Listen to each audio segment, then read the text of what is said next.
What's up, Wallet Monkeys? Welcome back to the channel. Is it possible to get over $100,000 in new business credit on an entity that's brand new and has no history and doesn't even have an EIN? Is this possible?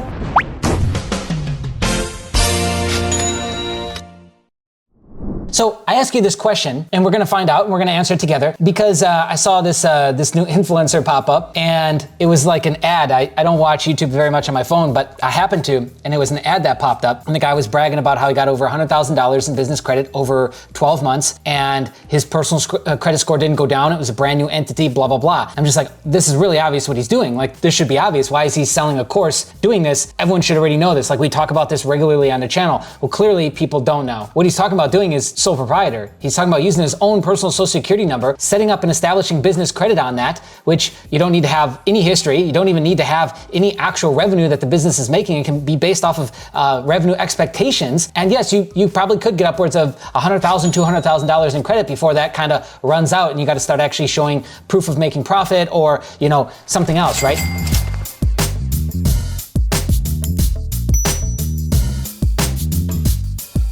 I would also argue that you have to have pretty strong personal credit profile for that. Anyways, my point is that like, I was just like, wow, dude, this should be obvious. He probably went and got, you know, a couple American Express cards, ran up the charge on them, paid them down so that they've actually got a larger amount of available spend on them. Maybe got some Elan financial cards. I mean, it wouldn't be that hard. I mean, 50,000 would be extremely easy, but 100,000 over a year would not be that hard. We have people doing that in the community all the time. So anyways, instead of talking about this guy, and that's why I'm not showing him, I don't want to give him any more press than he's already getting, because I have a feeling that it's just a flash in the pan, like no value add, just pops up out of nowhere and all of a sudden, poof, right? So anyways, what I figured I'd talk about instead is the 5 ways that you can go out and get business credit right now, right? There's only really a couple ways to do it. So that's why I wanted to share with you all the ways that you can do it. There's no other magical trickery that exists here. Like, I'm gonna give you everything now, and then you'll know, so that when these things pop up, you're like, oh, it's one of these 5 things. It's gotta be, right? Okay, so let's go through it. Number 1.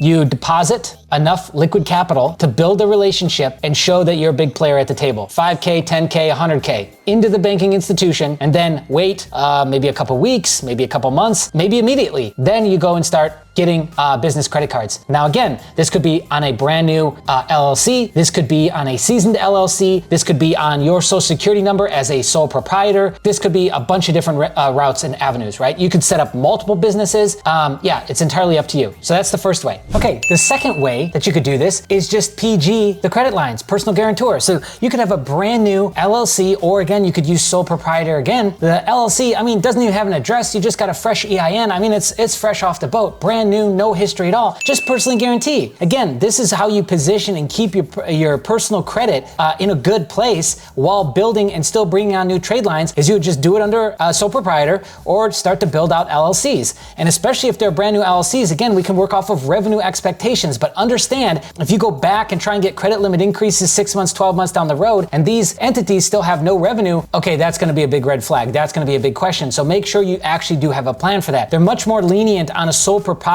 giving you a credit limit increase on a zero revenue business than on an LLC. Understand that. But yeah, that's the second way. So the third way is be making money already. So as soon as now we set up the entity, or, you know, kind of roll this business under the entity structuring now, it's making money. So then we can use any of the plethora of fintechs that exist out there that operate off of connecting to your bank account through Plaid or one of the other third-party API services. And then through your banking activity, they're gonna measure ACHs, monthly open and closing balances. And based off of that, they're gonna give you trade lines. They're gonna give you either a draw that you can work off of each month, or they're gonna actually give you a standard line of credit, right? So that would be an option that you would roll with if you're already making money. And there is a plethora of fintechs that we cover on the channel that you would then have access to depending on how much money you're making. But at least $30,000, $40,000, $50,000 a year, you would have access to 6 to 10 institutions right now that it would all just link up to your bank account. Okay, number 4, use a CPN. Now, this has come under fire quite a bit. I think Navy Fed was the last one to just basically wipe all the CPNs off their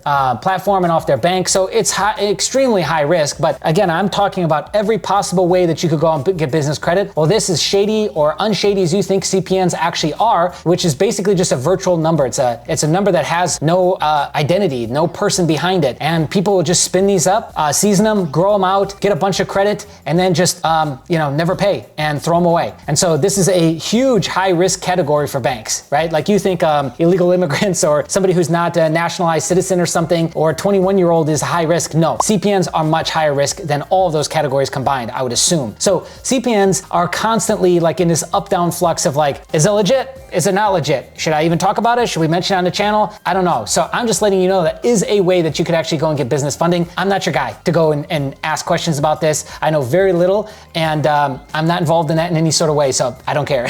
So you're gonna wanna go and ask somebody else or go watch another channel for that, okay? And now let's talk about the fifth and final way. It's what I've already covered. It's use a sole proprietor or set yourself up and register as a sole proprietor on these applications, and then you would just use your personal information, your name, your address, and revenue expectations on the application itself. And ex facto, we're setting up and establishing business credit. Now, there's a ton of people that have questions on this, like the personal, how does it affect your personal, et cetera, et cetera. So a lot of times they are gonna pull on your personal side, even for a business card. This is true for an LLC or a sole proprietor, but understand that they fit under the rules of business credit. So how they report and the activity is all gonna be reported as a business, even though it's technically not a business. You gotta understand is like, you are a business, you are an entity. Your name is being traded day and night, okay? Your driver's license, your social security number, all those things are actually tradable assets, whether you know that or not. So yes, you can go and establish yourself as a business. As long as you've made like $1 or $2, or you plan on making $1 or $2 over the next 12 months, you can go and set yourself up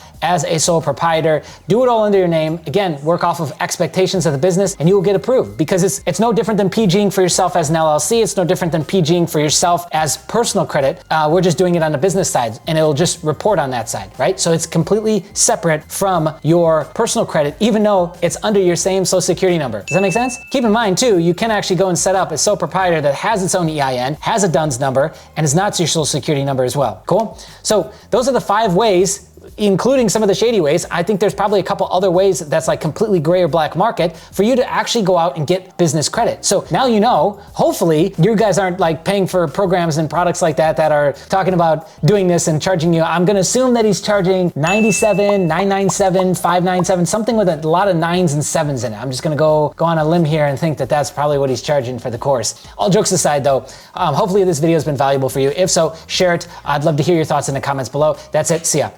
Hey, you should subscribe. 60% of you are not subscribed yet, right there. Okay, bye.